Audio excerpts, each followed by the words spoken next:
Okay people, I've got a little bit of time driving back from the gym. I just wanted to note down a couple of thoughts that I've got.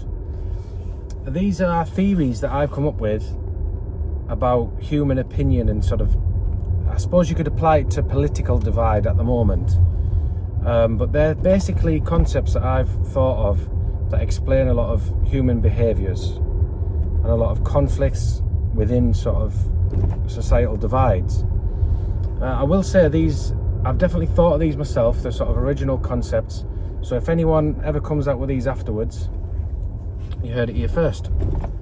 So the first one is what I call the human hedge theory. And basically, the idea can be summarized by an example. So if, for example, you had two roads, a fork in the road, left, let's say, went off a cliff and right went to the promised land.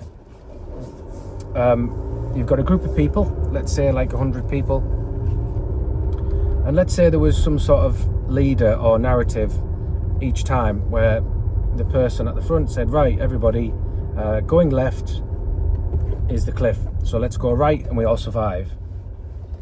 If everybody followed the narrative every time, then you could say that everyone would always survive if the narrative was always right. But in the nature of sort of eternity and evolution, it's unlikely that every single time the narrative is going to be perfect and it's going to be flawless and it's going to be true. So it would only take one time where the narrative is wrong for all the people to die falling off the cliff. And that would mean humans would be extinct, and there wouldn't be a society, there wouldn't be a civilization. So in other words, if everyone always followed the narrative exactly, then ultimately it only takes one catastrophic event for the whole thing to not exist. So humanity probably wouldn't exist, let's put it that way. On the other hand, if some people always bucked the trend and didn't follow the narrative, even if they were stupid, I think people now that just always go against the norm. I'm not saying they're stupid, because this example illustrates that they're not stupid in a way. But think of people like flat earthers, conspiracy theorists. They always seem to not believe the thing that everyone else thinks is common sense. And that applies in both directions, no matter what side you're on. There's always some people that go against the accepted norms. So let's put it in our example. If there was 100 people and every time everybody went right or left, let's say 7 people just bucked the trend and said, don't believe them, they're all talking nonsense, it's a conspiracy, go the other way. You could argue, oh, that's a shame, because every time they're wrong, 7 people die, which is true. But when the narrative is wrong, them 7 people survive and humanity survives, if you take the example to its conclusion. So that shows you that humanity's got a hedge by varying opinion against the norm, even if it seems common sense, and even if people say, well, how can you be so stupid, like it's definitely this way. Some people just naturally have an instinct to go against the accepted norm, and that is an evolutionary advantage, because it hedges the position so that humans don't get made extinct, for example. Now, you could say, oh, but then every time 7's going to die, so after sort of 15 or 16 goes or whatever, humans are going to be extinct anyway.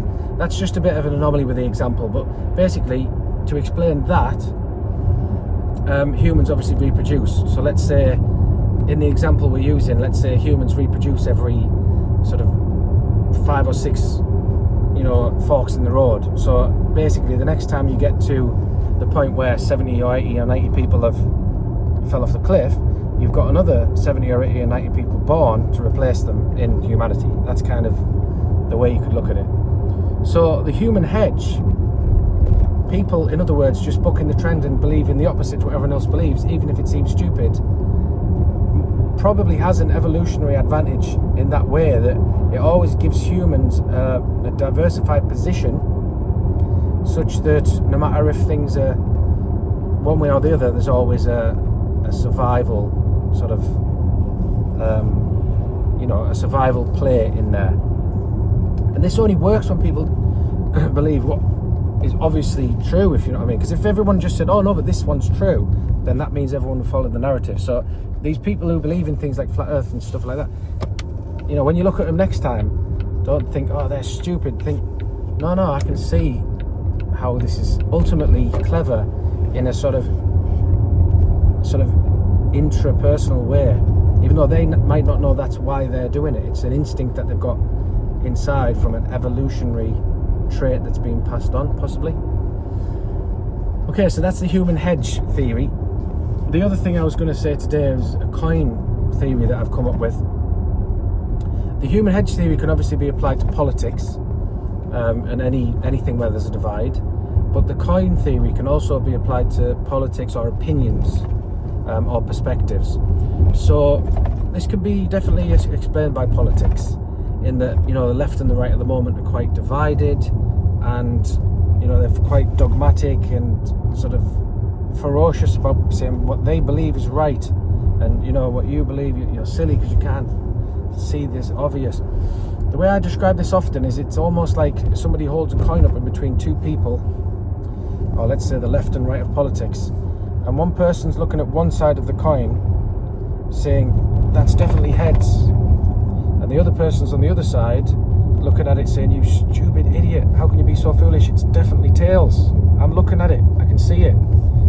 And then the other person saying, no, I'm looking at it, you idiot, you're wrong, you're so stupid, it's heads. And then the other person saying, no, it's definitely tails, this guy's crazy. That is often what, you know, differences in opinion in politics are. One person is not right or wrong. They are looking at the subject from a different perspective. Now you could say, oh, well, that's obvious, because if you look at a coin, you know it's got two sides. Well, this is the point. Humans don't seem to understand that when you look at an opinion or a political perspective, it has two sides. People don't get that, so they don't click on that there's a coin in the middle. In other words, like if you look at, for example, controversial topics in England now, like immigration or something like that, well, if you look at it, a native person whose interests are served by the government serving the historical natives is looking at it from that side of the coin, where they want their interests to be served. But if you were an immigrant or an international, you know, citizen that wanted to move to England, then you would look at it from the other side of the coin, where you would say, hang on, I want the government to facilitate, you know, immigration so I can move there and live a life with my family.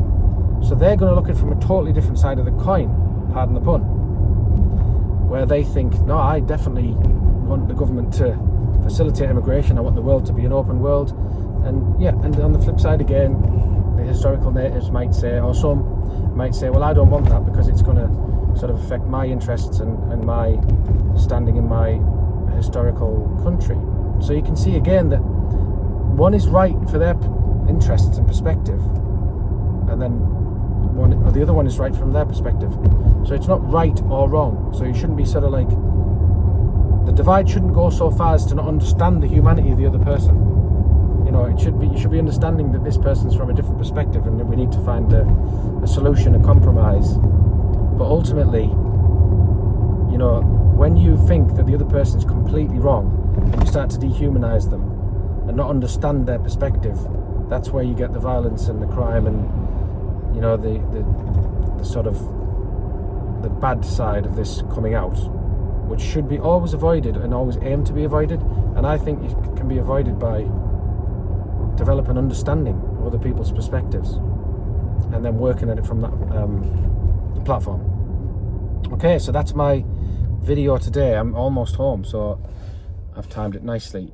That's the human hedge theory and the coin theory, basically about how people have different opinions, different perspectives, and oftentimes people don't see the reasoning for people's different perspectives and have an understanding of it, and then they get conflicts and lack of understanding between each other.